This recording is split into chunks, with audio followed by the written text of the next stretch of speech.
What's going on, everybody? It is Ryan Heath with Fantasy Points here, and welcome back to Data Points once again. This is the show where I walk you through exactly how to leverage the Fantasy Points data suite to succeed on the Wild Card Weekend DFS slate. So let's dive right in. What? Why are you shaking your head? You're welcome.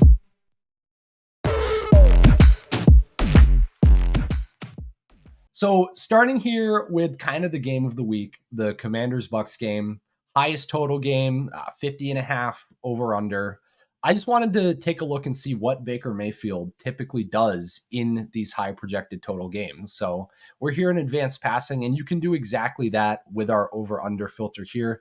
I've set it up for a minimum of 47. So this is just showing all of Baker Mayfield's games with at least a 47 point over under. As you can see over here, averages 24 DraftKings fantasy points per game in them. That's pretty solid. As far as guys on this slate, that ties Josh Allen for second. Only Lamar and Allen tied with him there are ahead. Mayfield significantly cheaper than both of those guys by salary. I do think Mayfield has some of the best salary adjusted upside of any quarterback on the slate. But we can also dig into the schematic matchup a little bit. The Commanders have been a lot more man coverage heavy, especially over the second half of the season, ranking top 6 in man coverage usage overall, as you can see here in our coverage matrix. What does Mayfield do against man coverage? He kind of shreds it. So yeah, 0.64 fantasy points per drop back against man. If you want to compare that to zone, as I did right here, you can see drops down to 0.49 against zone. So Mayfield's significantly better against man coverage from a fantasy efficiency standpoint. And also with all of those man coverage looks, also come a lot of blitzes. The Commanders are fairly blitz heavy as well. And you can see here advanced passing filtered just for all dropbacks where a blitz occurred. And Mayfield actually leads all quarterbacks in fantasy points per dropback against the blitz. So even better than Josh Allen, even better than Joe Burrow. He's just going to eat up any blitzes that the Commanders throw his way this weekend. One of my favorite tournament plays on the slate is Baker Mayfield this week. Moving on to our next play. This is a little bit more off the wall. It's very hard to save salary at the wide receiver position on this slate, but I do think Marvin Mims at about 5,000 is a valid way to do it without kind of doing it in the same way everybody else is. He should be a fairly unique play as well. But you can just see in his game log over the past few weeks, has exceeded 22 DraftKings points in 3 of his last 5 games. So we know the upside is there.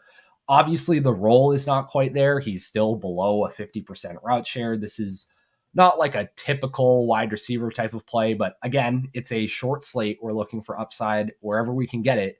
And Mims has been in this kind of weird role where he's getting a lot of screens. They're using him out of the slot and even out of the backfield a lot.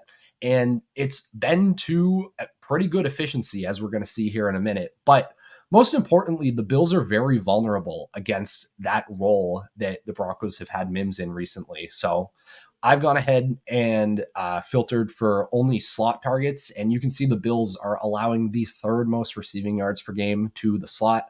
We can do the same thing here with backfield targets. So out of the backfield, the Bills are allowing the most receiving yards per game of any team.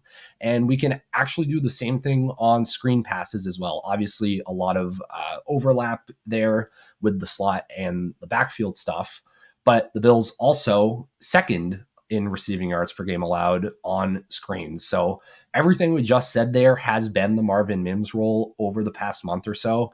And as I was saying about his efficiency in it, it's been pretty insane. So here in advanced receiving, this is actually in our splits menu. So you scroll down, alignment, hit apply, and you can see, okay, this is the efficiency of Marvin Mims out of the backfield, out of the slot, and when he's lined up out wide. Pretty stark differences here.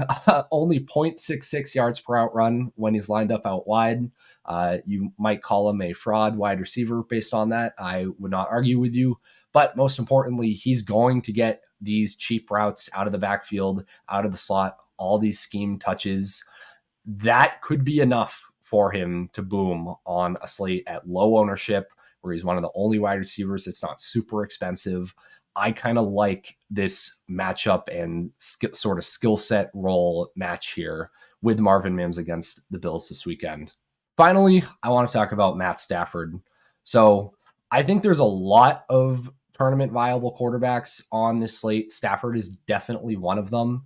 And his schematic matchups just really pop to me. So the Vikings here in our coverage matrix, you can see, are using 2 high looks at the highest rate in the NFL.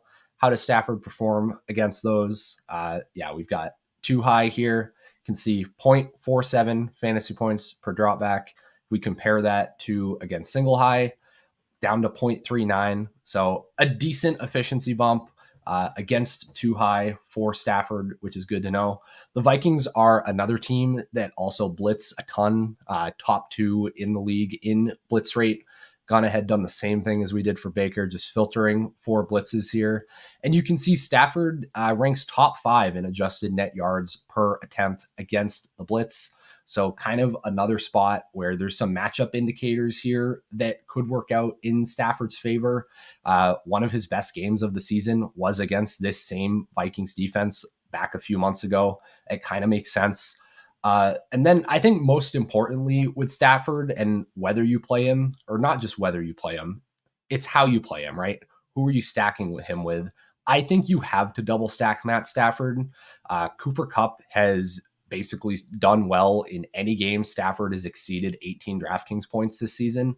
And the reason for that is, as you can see here in advanced receiving, Puka Nacua and Cooper Kupp combined for over a 65% first read target share on the team between them.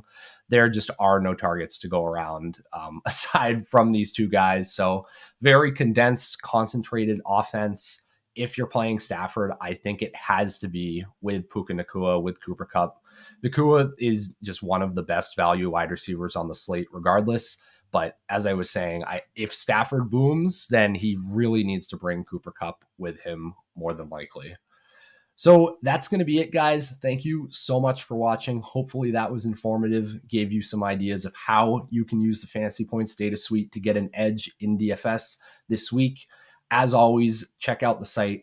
We have the standalone data suite subscription. We have the all-in package. We're running our early bird specials right now. Good luck on Wild Card weekend, guys, and have an amazing day.